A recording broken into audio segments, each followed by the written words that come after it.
وَلَقَدْ يَسَّرْنَا الْقُرْآنَ لِلذِّكْرِ فَهَلْ مِن مُّدَّكِرٍ۔ السلام علیکم ورحمۃ اللہ۔ حروف جر فی کے حوالے سے میں ایک مکالمے کی صورت میں آپ کو ڈیٹیل میں سمجھانے کے لیے یہ ویڈیو بنا رہا ہوں۔ تو اس میں دیکھیں، ٹیچر المعلم ایک سوال کرتا ہے، آئین الکتاب، کتاب کہاں ہے؟ ویئر از دی بک، فارس اس کے ساتھ پارٹیسپینٹ ہے، وہ کہتا ہے الکتاب فی العقیبہ، یعنی فی العقیبہ، عقیبہ کہتے ہیں بریف کیس کو، بیگ کو۔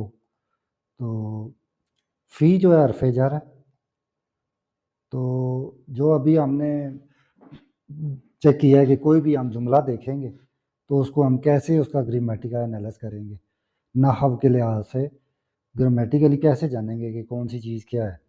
تو اب اس جملے میں دیکھیں، الکتاب یہ مبتدا ہے، ایک ڈیفینیٹ ناؤن ہے، اس کے بعد اگلا جو ورڈ ہے فی، یہ حرف جر ہے۔ حرف جر کے بارے میں ہم نے جانا ہے کہ جب یہ اسم سے پہلے آئے تو اس کو زیر دیتا ہے، یعنی مجرور کرتا ہے۔ تو دیکھیں، العقیبہ تو تھا، یہاں پہ پیش تھی، تو اب فی لگنے سے کیا اعراب میں تبدیلی آئی ہے کہ وہ زیر لگ گئی ہے۔ فی العقیبہ تی، کہ that is in the bag, وہ بیگ میں ہے۔ یہاں پہ وہ کی عربی نہیں ہے لیکن کتاب بیگ میں ہے۔ تو دا بک ناؤن، یہاں پہ دیکھیں ان جو پریپوزیشن ہے، تو یہاں پہ فی پریپوزیشن ہے، حرف جر جس کے بارے میں ہم پڑھ رہے ہیں۔ اگلی مثال دیکھتے ہیں۔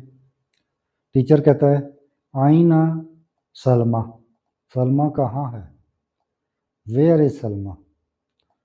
تو فارس اس کو کیا جواب دیتا ہے، ہیا فی الفصل۔ تو اب آپ اس کا نحوی طور پہ تحلیل کریں، گرامیٹیکل انالائز شروع کریں۔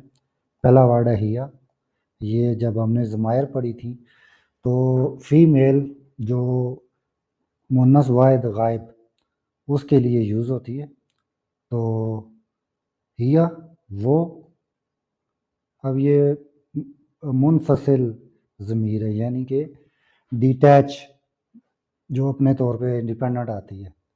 ہیا وہ، فی ان، یعنی کہ حرف جر ہے، الفصلی ناؤن ہے، تو اب یہ تھا الفصلو، لیکن حرف جر لگنے سے اعراب میں تبدیلی آئی، الفصلی ہو گیا۔ تو اس طریقے سے ہمیں چیزیں سیکھنی ہیں۔ ہیا فی الفصلی، وہ کلاس میں ہے۔ پھر ٹیچر کہتا ہے واو، یعنی حرف عطف، و آئینہ، اور کہاں، الطالب الجدید۔ تو یہ جو دو لفظ ہیں یہ آپس میں مضاف مضاف علیہ ہیں، وہ یہ اسم ہے، یہ اس کی نعت ہے، تو یہ نعت منعوت ہے، یعنی کہ صفت موصوف، ٹھیک ہے۔ تو سوال کا بھی آپ انالائز کر سکتے ہیں، حرف عطف سوال، اور یہ اسم، یہ اس کی نعت، کہ نیا طالب علم کہاں ہے، where is the new student. تو جواب کا ہم گرامیٹیکل انالائز کریں گے، ہوا، اب یہ ہوا کی ضمیر کس کے بارے میں، طالب کے بارے میں، تو یہ آ گئی ہماری منفصل ضمیر، ڈیٹیچ پروناؤن ہوا، فی ان، مکتبہ ایک ناؤن ہے، المکتبہ تو تھا، حرف جر فی لگنے سے مجرور ہو گیا اور یہاں پہ زیر آ گئی، المکتبہ تی، ہوا فی المکتبہ تی، وہ لائبریری میں ہے۔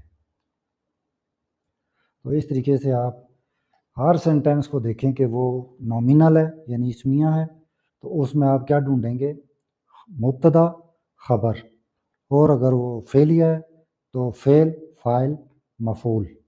تو آپ یہ جملہ دیکھیں تو یہ ایک ضمیر سے سٹارٹ ہو رہا ہے، تو یہ اسمیہ جملہ ہے، تو یہ اس کا مبتدا ہے، اور فعل مکتباتی یہ دونوں مل کے جار مجرور اس کی خبر ہے۔